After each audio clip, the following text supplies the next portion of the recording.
and well-publicized attacks, breaches of data, is a lot of consumers like myself, I think, feel a little bit helpless reading about these.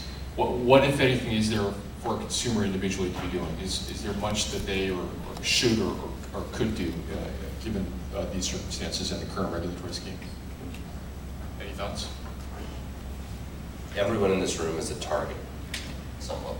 And that's actually, and I think one of the most interesting things is how it's individual organizations may be secure in and of themselves, but as we use more and more services and interlink them together, those interlinkings become security threats themselves. So Matt Honan, who's a writer over at Wired's story, I think is the most is the most crystal in terms of describing this. So Apple, in order to verify, someone loses their password, you need to have some way for them to recover it. In order for them to allow you to recover it, they ask you what the last 4 digits of your credit card number. There's no way on Apple's system that you can get the last 4 digits of the credit card number because that is considered secure.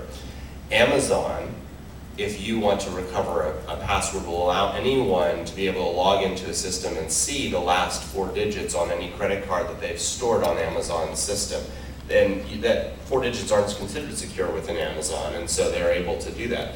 The connection of these two systems together allows a hacker to be able to log into an iTunes account that Matt ran, which, I mean, who cares? And you can buy some music, except for you don't realize this, but if you use any Apple device, you can actually then remote wipe all of those devices from the iTunes account.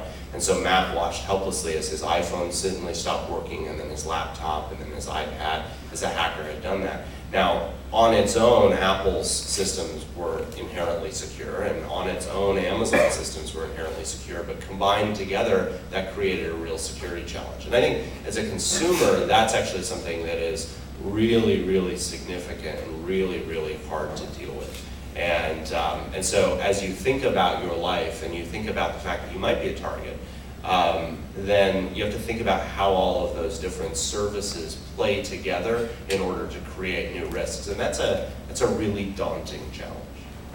I think actually the Matt Honan hack is kind of an exception to the rule rather than the rule that affects everyone.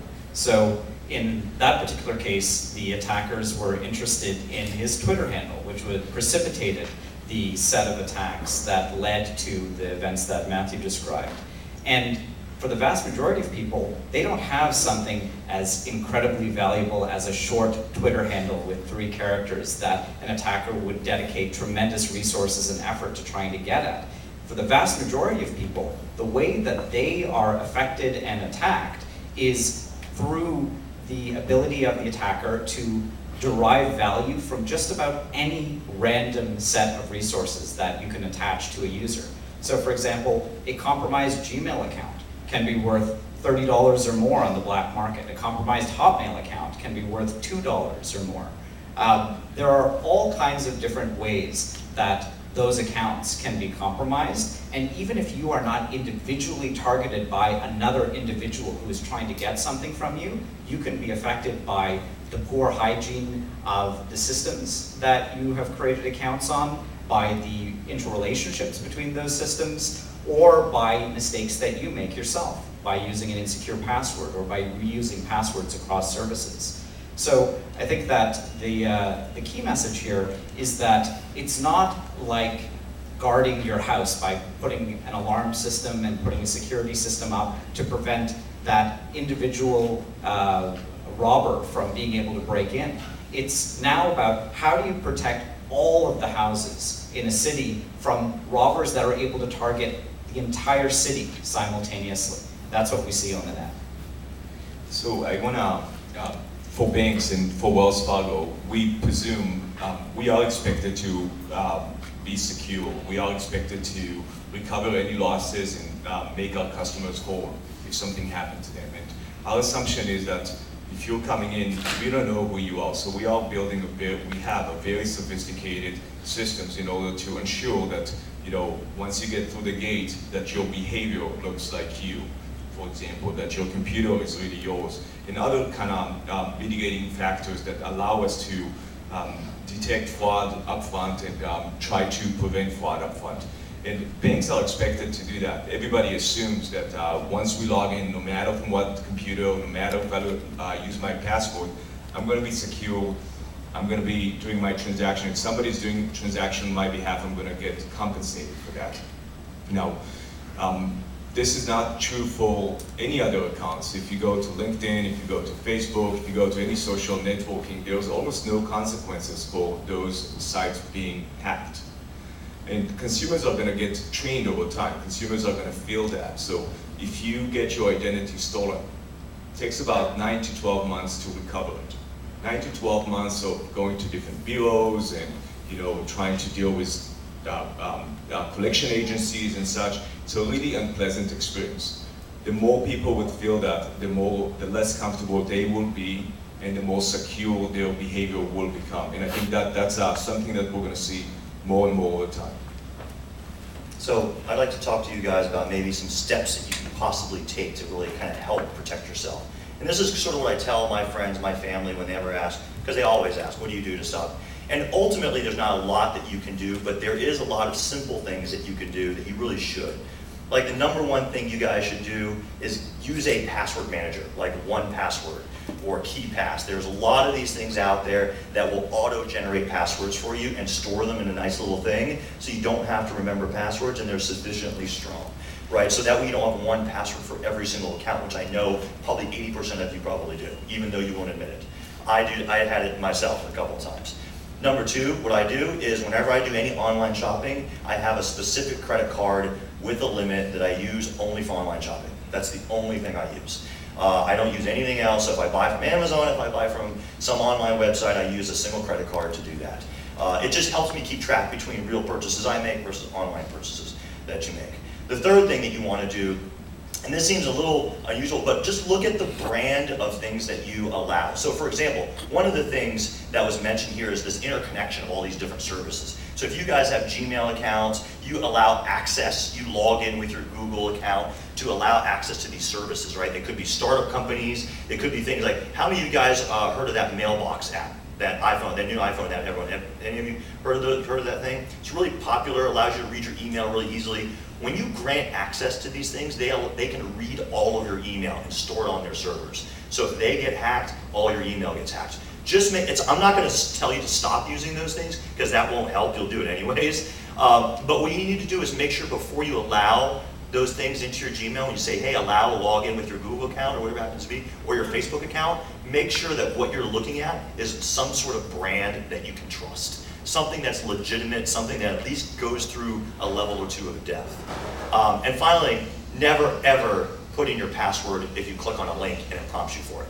Just don't ever do that. My girlfriend just recently got her Twitter account hacked just because of that. Like, just don't ever, I don't care who it is, if your mom sends it to you, I don't care if your best friend sends it to you, if you click on a link and it prompts you to download something or put in your username or password, just don't do it.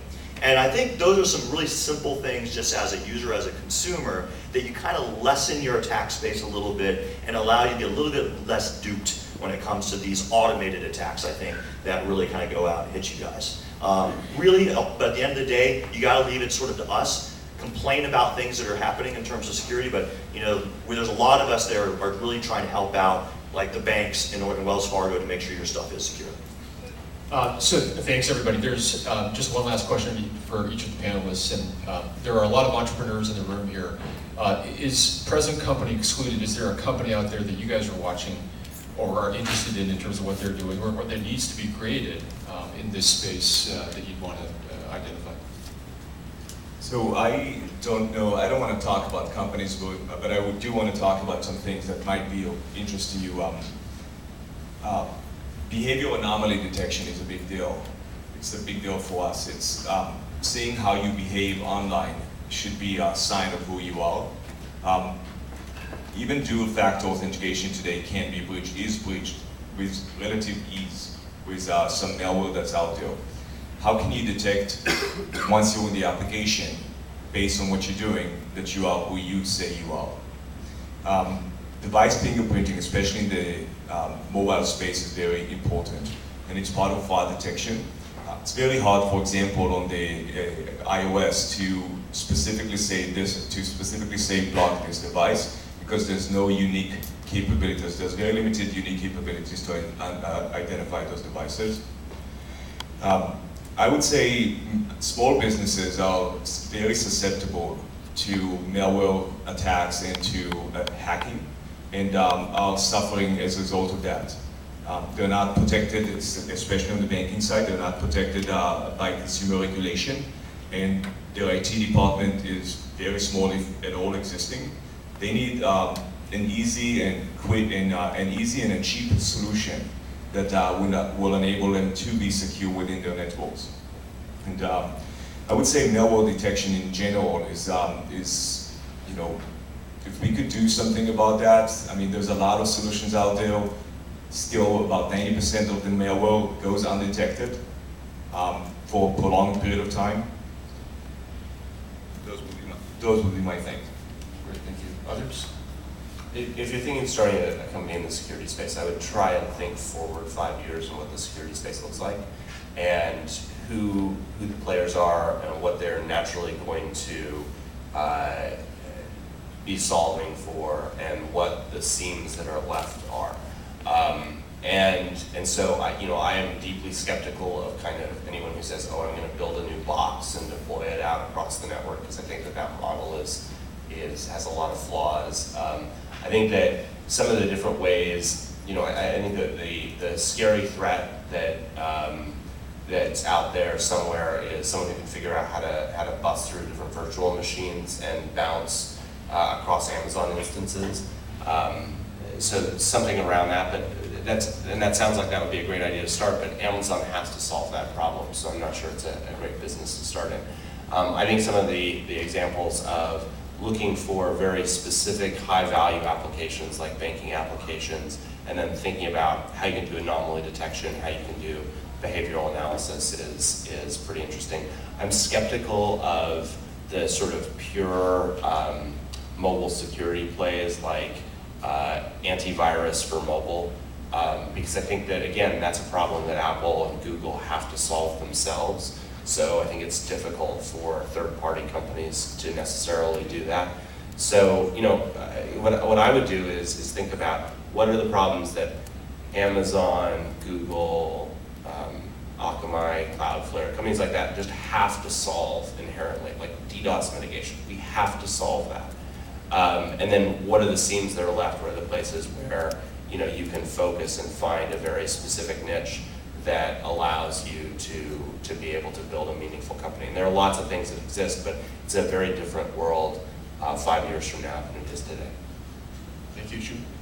I think that the password management space is very interesting. As everyone probably got a sense of from the previous question, the list of things that everyone now has to remember in order to protect themselves, to protect their home networks, to protect their businesses is so long that it's beyond the capability of most people to be able to memorize them. So, just focusing on your home network, when I explain to my friends that you have to be using encryption on your router, but don't use WEP encryption, use WPS and use a WPA encryption, and don't have WPS enabled because WPS has been compromised, their eyes glaze over.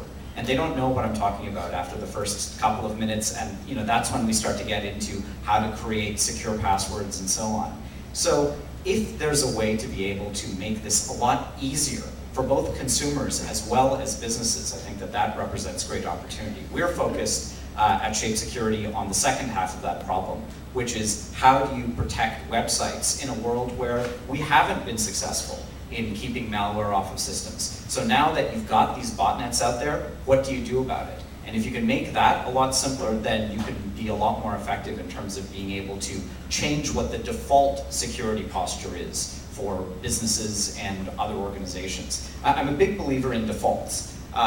One of the things that you see in consumer web applications is that defaults are usually what the vast majority of users are going to be using in any given application setup. A very small minority of users actually customize their settings, and it's the same case for society at large. I think that when you push out a new security posture that affects all companies and all organizations simultaneously, that's where you get the biggest bang for your buck in terms of creating a new piece of that infrastructure. Thanks, Shuman. Akil, any?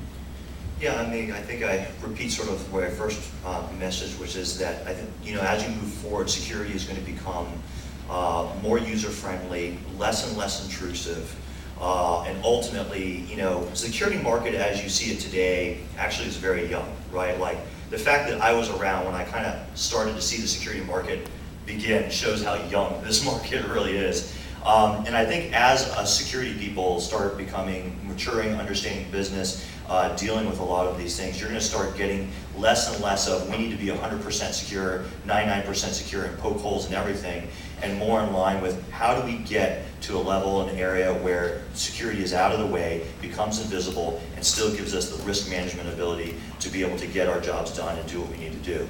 And I think the technologies are improving in order to allow to do that, and I think that's where you're really starting to see, cloud services and services, all these things just getting out of the way and focusing on it and making it invisible start to happen. So ultimately, I'd love to see where consumers, when you go and you log in or you do all these things, all this stuff is taken care of for you, and all of these enterprises and services are the ones that will have to deal with it. Thank you. So let's open it up and take questions. Are there questions from the audience for the panel?